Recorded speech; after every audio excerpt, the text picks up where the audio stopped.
It often sounds harmless at first. Just a word said quickly. Sorry. Sorry about that. Sorry, my mistake. It slips into conversations almost unnoticed. People who apologize too much rarely realize how often they're doing it. It feels automatic, reflexive, less like a choice and more like a default response to existing in the world.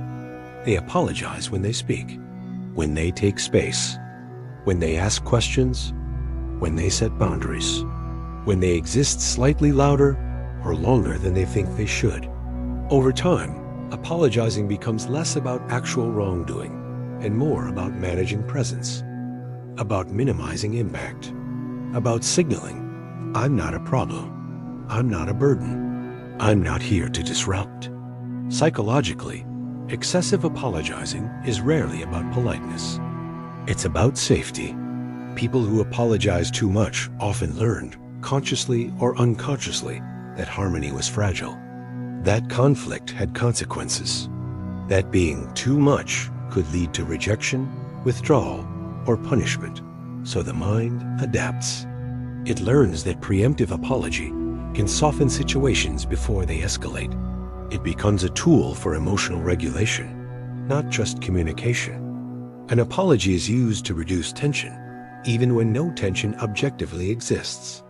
Over time, the nervous system starts treating neutral moments as potential threats. The apology comes out not because something went wrong, but because something might go wrong. This pattern often develops in environments where emotions were unpredictable, where mistakes were highlighted more than effort, where being wrong carried emotional weight beyond the moment itself. In those environments, apologizing early felt protective. It was a way to take responsibility before blame could arrive, to control outcomes by accepting fault quickly. Even now, long after the original context is past, the body remembers that strategy. The mouth says sorry before the mind fully assesses whether an apology is actually needed. People who apologize too much are often highly attuned to others. They notice micro shifts in tone, pauses in conversation, facial expressions that might signal discomfort. This sensitivity is not accidental. It's learned. When emotional safety depended on reading the room accurately, hyper-awareness became a skill. Apologizing became a way to smooth over perceived disruptions, even imagined ones. From the outside, this can look like insecurity, but internally, it feels like responsibility, a responsibility for others' comfort, a belief that if something feels off, it must somehow be your fault. Another layer is the relationship between apologizing and self-worth. People who apologize excessively often struggle to see their needs as neutral. Asking for time, clarity, space, or reassurance can feel like imposing. So they apologize for having needs at all. Sorry to bother you. Sorry to ask. Sorry if this is annoying. These apologies are not about the request. They're about permission. Permission to exist with needs in a world where that once felt unsafe. Over time, apologizing becomes a substitute for asserting. Instead of saying, I need this, the person says sorry and hopes the need will still be met. There is also a subtle identity shift that happens.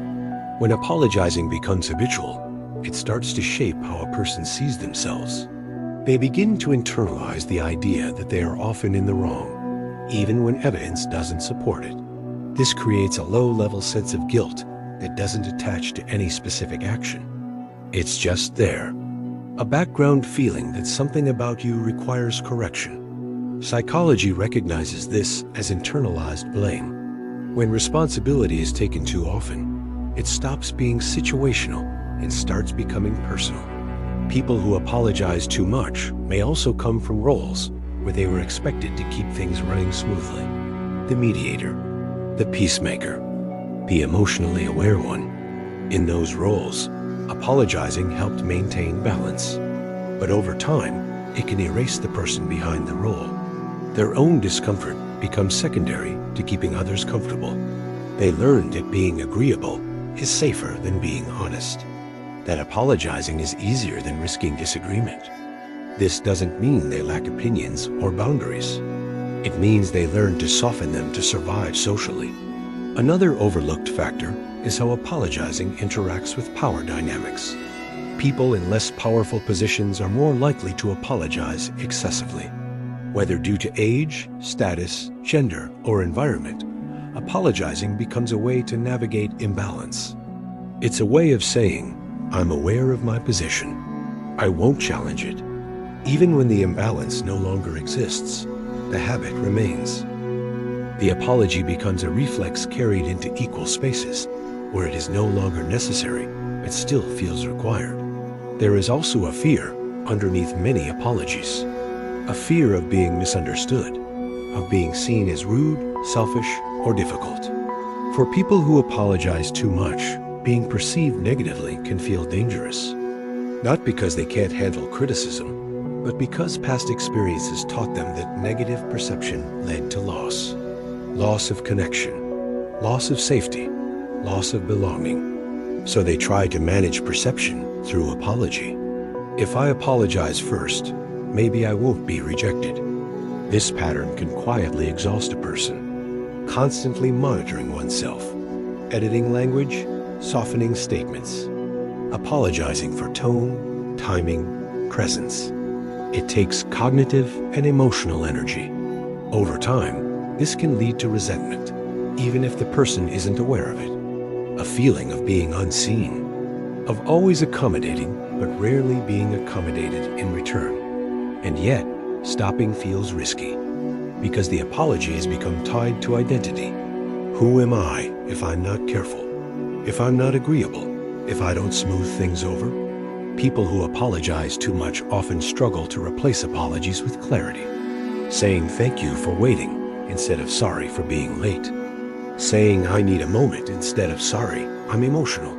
These shifts feel small, but psychologically they can feel huge, because they require the belief that your presence does not need to be justified. That taking space is not a transgression. That mistakes are situational, not defining. But that belief doesn't come easily when apologizing has been a long-standing survival strategy. Another important aspect is that excessive apologizing can affect how others respond. Over time, people may unconsciously accept the narrative that the apologizer is at fault. Not because it's true, but because repetition shapes perception. This can reinforce unequal dynamics, where one person takes more responsibility than necessary. The apologizer may then feel even more obligated to apologize, creating a self-reinforcing loop. Breaking that loop isn't about becoming cold or careless. It's about recalibrating responsibility, about distinguishing between empathy and self-erasure. Apologizing too much is often a sign of empathy without boundaries, of caring deeply but not including oneself in that care. The goal is not to stop apologizing altogether. Apologies are important when harm is done. The goal is to align apologies with actual responsibility rather than emotional habit. For many people, this alignment takes time. It requires noticing the urge to apologize and asking what it's protecting. Conflict? Rejection? Discomfort? Silence? That question alone can be revealing. Because beneath many apologies is an unmet need for reassurance. A need to feel safe being imperfect, being visible, being human. People who apologize too much are not weak. They are often deeply considerate, emotionally intelligent, and socially aware. But those strengths were shaped in environments where caution was necessary, where self-protection took precedence over self-expression. Understanding this changes the narrative. Excessive apologizing isn't a flaw to be eliminated. It's a pattern to be understood, a learned response that once served a purpose. And like many learned responses, it can be gently updated, not by forcing confidence, but by building safety. Internal safety, the kind that allows a person to exist without constantly asking permission. Over time, as safety increases, the apology loses its urgency. It becomes a choice again, used when appropriate, absent when unnecessary. And in that space, something new can emerge, a quieter confidence, not loud, not dominant, just a steady sense that you don't have to shrink to be accepted, that your presence doesn't require an apology, that being here, as you are, is not something you need to be sorry for.